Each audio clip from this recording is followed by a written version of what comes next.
성도가 걸어가는 믿음과 신앙의 여정이란 어쩌면 많은 실패와 넘어짐의 여정이라고도 할 수 있을 것 같습니다. 그렇다면 왜 신앙의 여정이란 실패와 넘어짐의 여정이 되는 것입니까? 우리는 우리가 나아가는 그 믿음의 걸음 가운데 수없이 닥쳐오는 가로막힘과 거절, 또 질책과 실패의 아픈 시련에 아프기 때문에 그래요. 그 일을 다시 정확히 말한다면 나는 내가 마주한 신앙의 여정을 열심히 또 성심껏 잘 감당해 왔다 여겼는데 이런 징계와도 같은 시련이 닥쳐오기에 느껴지는 고통과 또 실족의 마음일 것입니다. 그리고 대부분 그런 시련과 고통의 순간이 더 크게 다가오고 또 나를 실족시키는 이유는 또 무엇입니까? 성도가 그 신앙의 걸음 가운데 겪는 이 큰 어려움의 많은 부분들이 어쩌면 나 아닌 다른 이들, 다시 말해서 내가 겪는 징계와도 같은 어려움을 바라보는 다른 이들 때문에도 우리는 시험의 순간을 더 크게 맞이하고 어렵게 돼요. 그런 어려움의 첫째 경우는 무엇입니까?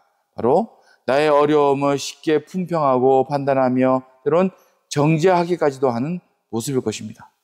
실제로 욥은 그가 당한 역경과 고난의 과정 가운데 그의 가까운 친구들의 악의 없는 판단과 논쟁 때문에 힘겹게 견뎌오던 그게 확 터져버렸죠.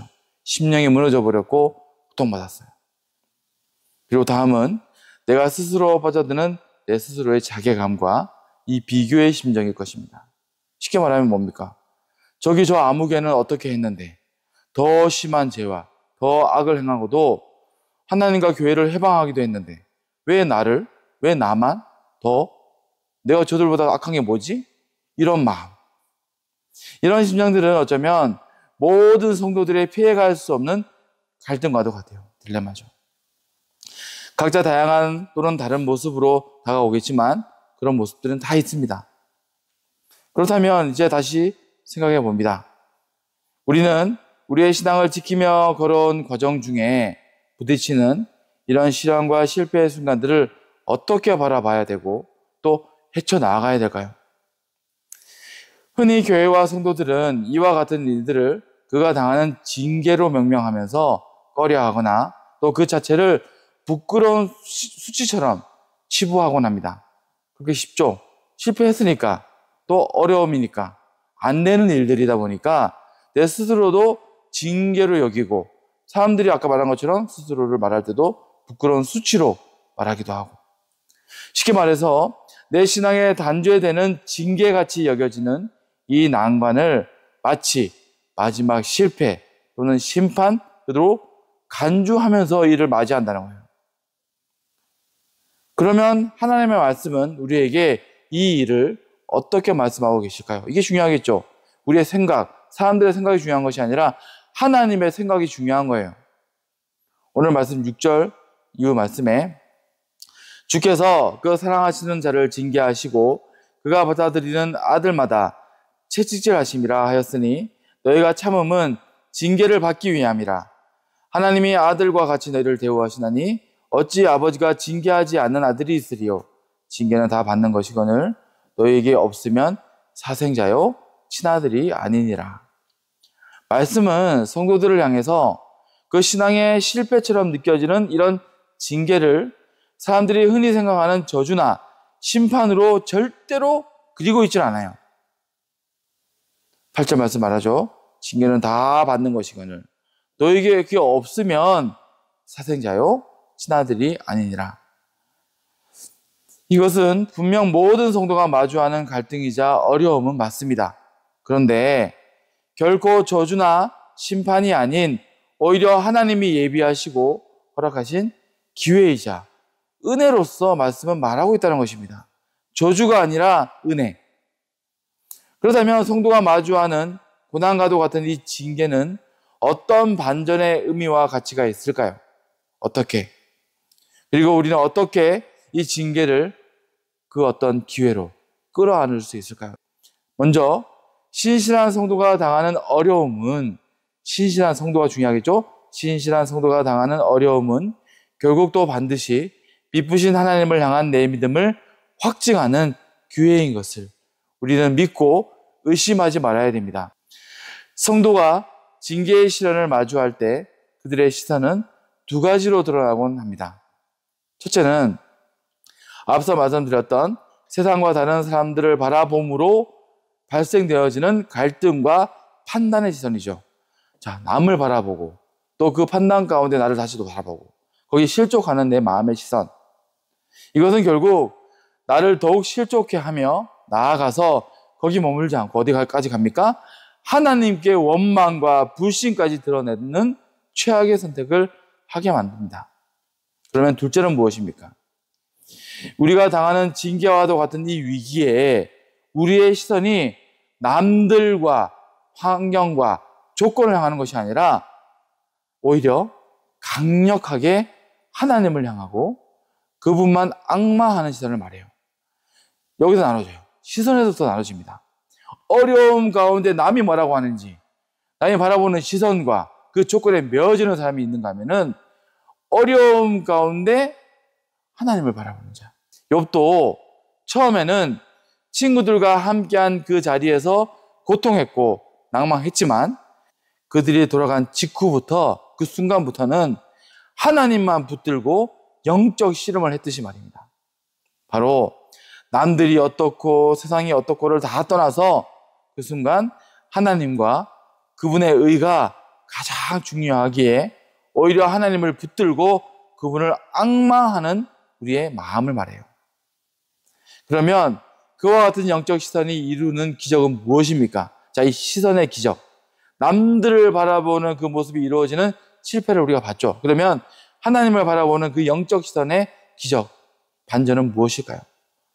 다른 사람과 세상을 기준과 시선에 놓고 판단할 때는 내가 할 말이 많고 또 억울하기도 하며 원망과 진노가 점점점 더 커져가지만 그 순간 하나님이 내 시선과 마음을 가득 채우게 되면요, 온전하고 미쁘신 그분 때문에 우리는 다른 말을 못해요. 그렇죠? 그리고 자복과 회개밖에는 할 것이 없게 됩니다. 그전에는 할 말이 많았어요.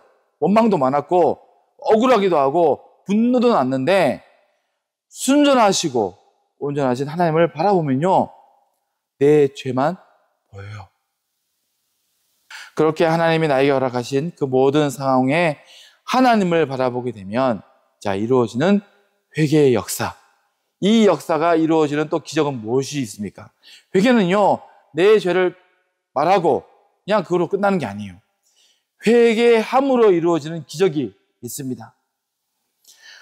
하나님을 중심으로 모시고 회복하는 이 회개의 기적은요, 내 모든 어그러진 상황도 회복하기 시작합니다.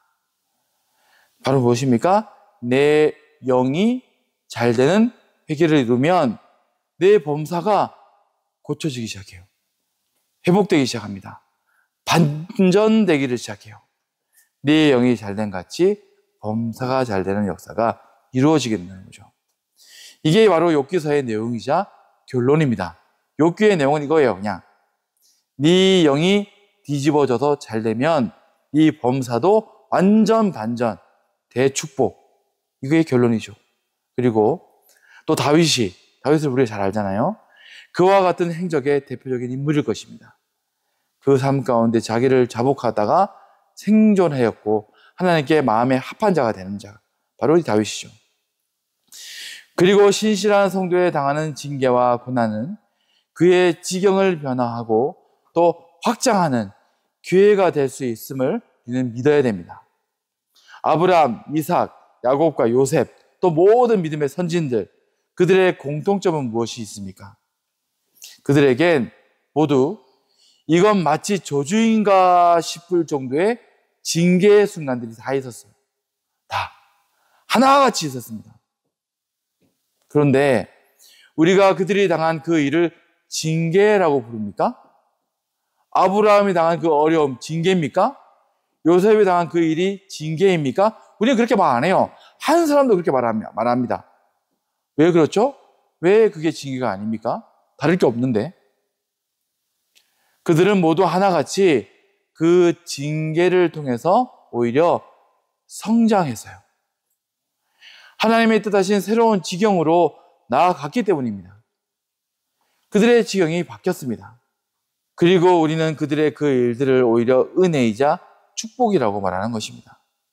그런데 만약 아브라함이 이삭의 약속이 이루어지지 않고 침묵하던 13년을 통과해내지 못한다면 저주이자 실패가 됐을 것이고, 마지막 이삭을 들어줘야 되는 그 순간에 그걸 결단하지 못했다면 또 실패였을 것입니다. 그리고 이삭이 에색과 신나의 우물을 징계로만 여기고 포기했다면 르호봇의 우물은 없었을 것이고 그의 지역은 거기로 끝났을 것입니다. 야곱도 야복 강가에서, 또 요셉도 그 감옥에서 징계로만 머물렀다면 그대로 끝인 것입니다. 하지만 그들은 징계와도 같은 시련들을 감당해냈고 새로운 지경으로 확장, 또 변화했다는 것입니다. 이처럼 성도의 징계란 사실 오히려 성도가 결국 마주하고 통과해야 될 지경이 변화되어지고 확장될 절호의 기회이자 은혜이기도 하다는 것입니다. 그리고 그렇게 신실한 성도가 수없이 마주하고 돌파해내는 이 징계들은 결국 나를 살리는 생명과 구원의 걸음이자 하나님의 은혜인 것을 우리가 깨닫기 위해서는 결국 무엇을 해야 됩니까? 앞서 말한 믿음의 선진들처럼 우리가 해야 될 일들은 다른 게 아니죠. 인내와 오래 참음을 이루어내야 돼요. 우리 신앙의 삶은 모두, 또 누구나 결국은 기다림이 결국에 이르기 위한 가장 큰 통로이자 과정일 것입니다. 그리고 그 기다림과 인내를 잘 이룬다는 것은 무엇을 의미합니까? 사망의 골짜기들처럼 무시로 다가오는 이 징계의 순간들을 잘 겪고 버티며 이겨내고 통과해내는 것을 말해요. 다른 거 없습니다. 이겨내고 통과해내야 돼요. 바울의 고백처럼 하나님의 일에 쓰이고 버림받지 않는 것, 바로 내가 구원에 이르는 것은요, 결국 하나님의 자녀로서 당당히 징계를 잘 받고 감사히 받으며 장성하며 인내를 이루어내는 것입니다. 성경에 기록되어진 징계는 그리스어로 파이데이아라고 합니다. 파이데이아. 이 파이데이아는 아이를 뜻하는 파이스라는 어원을 가진 말이에요. 파이스를 어원으로 하는 말입니다. 다시 말하면 아이를 양육하는 것, 아이를 가르치는 것이 바로 징계예요. 파이데이아.